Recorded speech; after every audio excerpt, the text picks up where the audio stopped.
Hi everyone, this is Leslie and I'm here to show you quick videos on the do's and don'ts of prepping and the importance of probably doing it as quick as you can just because of how the times are going. It kind of just depends on your family and what you feel you need to do.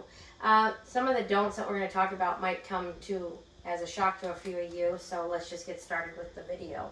The first don't that I would suggest is don't be buying the survival kits that you're seeing a lot of being advertised on TVs. The number one reason, after doing a lot of research of why I wouldn't be buying these, is the cost. They're extremely expensive, and the amount of food you get for as much as you need to feed your family doesn't add up to how far you could stretch your dollar and get more food at the store. The second reason why I don't suggest buying these is because they say the food lasts for up to 20-25 years, but more than likely the food isn't going to last more than 2 to 3 years, and you're already getting that at the store anyways. They put a few foods in there that do last a long time, and that's why they get away with saying that. The third reason why is the food isn't as efficient as far as like they say it is. They're like, for a family of 4, this is enough food to last a month, when in all reality it's very tiny portions and it might last one person a month or a family of 4 a week. So that would be the main reasons why I would be sticking away from not doing that. The second don't is some preppers will say get only foods that your family are going to eat, which I can see why you would say that, but in times that we're living in right now, I don't think it's really a time to be picky. I get that you're going to want foods that your family will eat, but at the same time you have to decide eat or starve, and in my opinion eating is the more important reason. Bottom line, do you want to eat or do you want to starve? Personally, I believe having this amount of food we are about to show you would be worth getting no later than the end of September. That's just my opinion. I just feel if you could get as much food preparation stored up, the sooner the better, just so that if and when stores do go down, there's so many different scenarios I could give you of why the foods could be famine very soon. But I'm sure there's other videos out there to show you all that kind of stuff. So with that being said, again, with the whole not being picky, you have to base it on the shelf life of those foods you want to stock up on most. So with that being said, what me and my husband did is we went to the store, and I encourage you all to do the same, or you can just base it on our findings as well. But what we did is we walked down every aisle and we looked at every single item in the store that is non-perishable, because of course if things go bad we won't have access to refrigerators or freezers, so that's why you have to get the food that's in your cans and in your boxes, not your eggs, your cheeses and things like that. And what we did is we went and we looked at all the items that had a food life of at least 1.5 years to a 2-year life expectancy, so that way you could get as long as you could. Now, we are going to give you a quick scan of all the food that we got and show you what we have here. The totes are great to use to store the food in case for like water. You don't want water damage and you don't want animals to get into it. So that's why we have the containers we have. Now, this is enough food for 2 people for 1 year. The food does not expire for 1.5 years to 2 years. Now again, with the water, I want to start with the water supply. This water supply is not even near to the amount we would need. I think we came up with we'd need 96 40 cases for each of us to even have, I think, just half a water a day.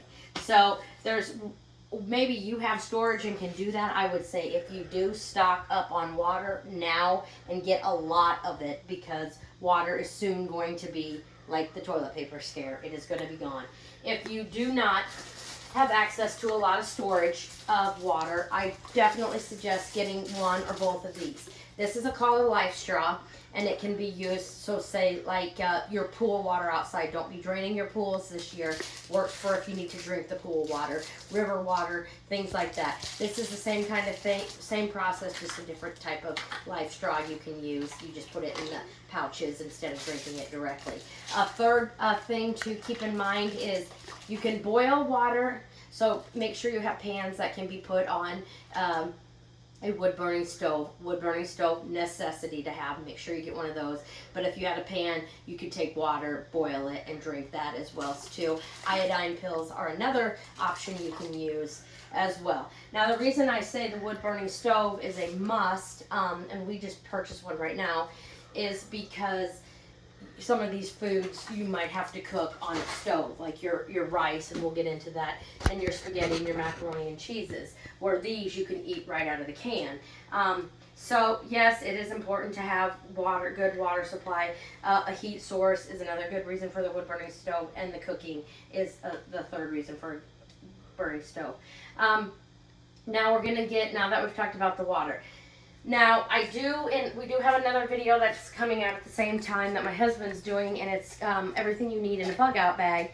And when I was talking about not to buy those survival foods online, now that is different than buying something like this that you would want to have in your bug out bag, and it's just one you could break off a little piece and use it and eat it as needed. But this is more for like a bug out situation. But to have a few of these on hand wouldn't be that bad of an idea too. So this would be the only one I'd be looking into if I was going to look into those survival food packets. Mainly those are just people trying to make money. Maybe there is a few people out there that do care about the people, but on the majority of it, I'm going with this is your better route for feeding your family and getting more for the dollar. Now, of course, storage wise, you do have to have room for all this food, whereas the buckets, yes, nicely stack up, but you're going to get a lot more food for the amount of how much money versus buying those buckets. Now let's go through the food. We're going to start with the breakfast items. Your oatmeal, and buying oatmeal, the non-flavored packs, just your plain oatmeal is of course the best way to go. And if you store these in airtight containers, oatmeal is one of those items that will last a very long time. Now this oatmeal does have a 1.5 year life expectancy on it, but I did like them based on just their packets. If we had to bug out, these were something we could throw in our bags and use. Pop-Tarts are another thing that have a 1.5 year life on them. They are also good to use if you want to eat them as well. And then we also have the good old breakfast bar. These are all 3 items that will last you a 1.5 years at the most.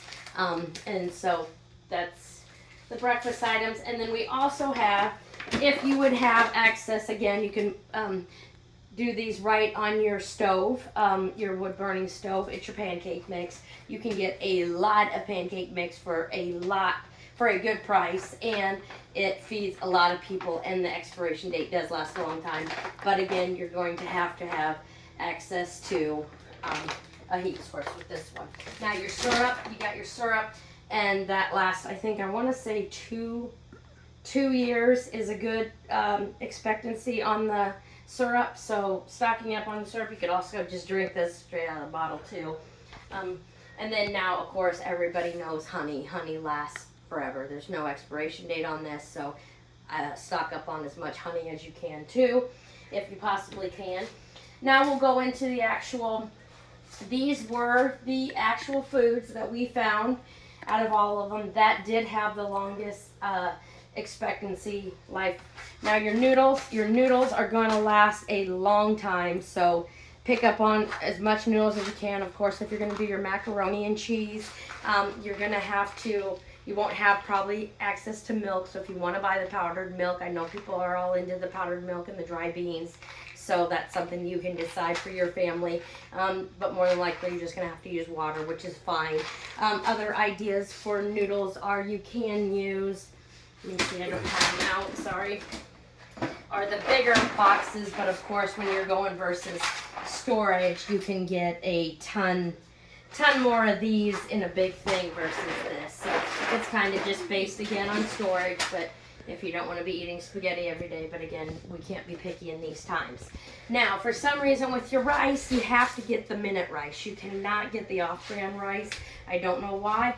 The off-brand rice does last about 1.5 years. For some reason, the minute rice lasts 2 years. So definitely stock up on that. I'm not really, I guess I could kind of tell you, I don't have exact numbers of how much you would need for a family of 2, but basically on the rice, I think we ended up with, how many boxes?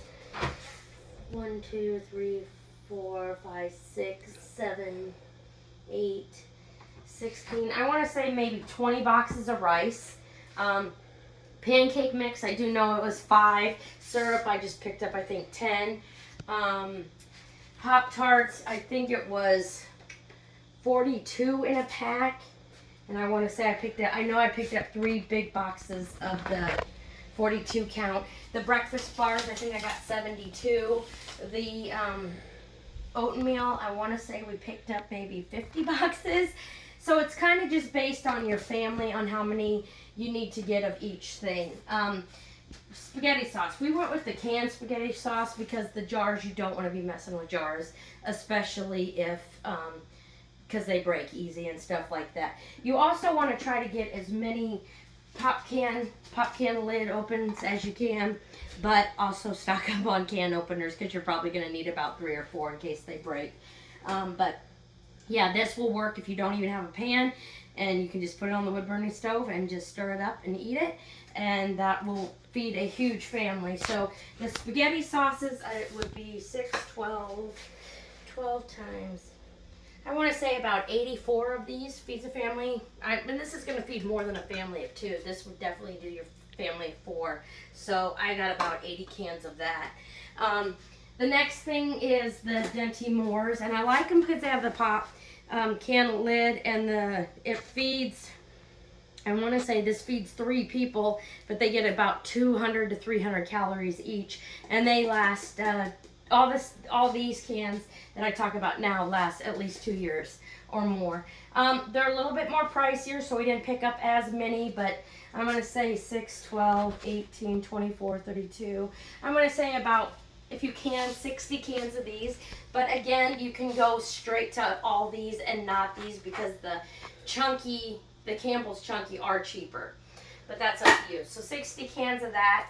I want to say we got about 200 cans of this because there's so many different flavors you can choose from, and it's just the calories and nutrition value is so high. This is 430 calories and feeds 2 people. So if you had a family of 4 or more, I mean, you could condense it down to how many you can feed. So this would feed a family of 4 if need be, or 2 adults, very, very fine. But I'm going to say 6, 12, 1, 2, 3, 4, 5, 6, 7, 8. And then there's probably more back there. I had a list of all of it, so I apologize for that. But 8, let's just say if you could, maybe 200 cans of this. It's just because you're looking at your breakfasts, your lunches, and your dinners. So it's kind of how you want to plan it out. The next item, your corned beef hash. This is excellent because this is going to feed 4 to 8 people a night if you need be. So like a typical day would be maybe a Pop-Tart for breakfast, a can of corned beef hash for lunch, and then spaghetti for dinner. That would be one meal. So you got to decide based on your family how much you need. But corned beef hash, I think we picked up 6, 12, 18, 24. I want to say about 35 cans of this. Now this is kind of pricey, maybe $2.50, $3, so it's kind of what you can afford at the time. But try to pick this up. Your next one is your 4-pack of Great Value chicken. A dinner might be chicken and rice one night. 1 can would probably feed a family of 4. So right here you're looking at, I think we got, if I had to guess on that, I'd say probably about 50 cans of the 4-pack. So that will get you through for a while. Again, if I do have time, I will put in the description exactly how much food we did get if I have time to do that. And then now your last item is your beef raviolis. I love my beef raviolis. Every store in our Walmart is probably sold out of these because we had to go to a lot of store to get the amount we needed. I'm going to say the total on that was 300 cans. But one can is definitely, if had to, this feeds 4.5, so if you had to even maximize it and make it more, you could feed a family of 8 for sure with this. So altogether, these are the foods that I would recommend getting in a bug out situation, or if you had no supply of anything. Just again, it is based on your storage and what you have available. But of course, start stocking up. That's the main thing, is start stocking up, because something is coming, folks. And again, God bless and have a great day. Thanks. And one more quick thing that I forgot to add in is why we had so many of these little propane things, as you can see in our pile over here, is because if you can pick up a propane stove, and then there's your cooking supply if you had no access to, of course, electricity or something like that. Of course, women, we never want to think about it, but stocking up on these right now would probably be a good idea too, because once they're gone, they're gone. And to me, this is more important than toilet paper, so just keep that in mind. And of course, we all know right now, try to get as many, if you believe in it, try to stock up on as many pew-pews as you can and ammo as you can too, because soon that's going to be gone as well. So thanks and have a great day. Bye-bye.